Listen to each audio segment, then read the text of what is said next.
Have you ever wondered why we hiccup? Hiccups happen when your diaphragm, the muscle that helps you breathe, suddenly contracts.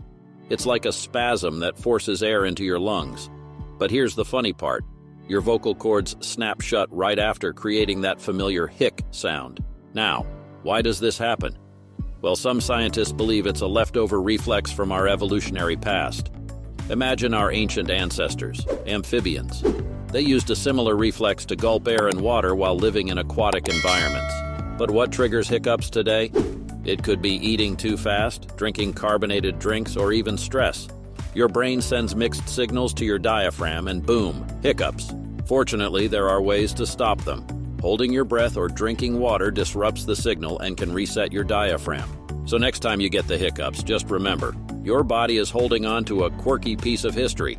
Like and subscribe for more amazing insights.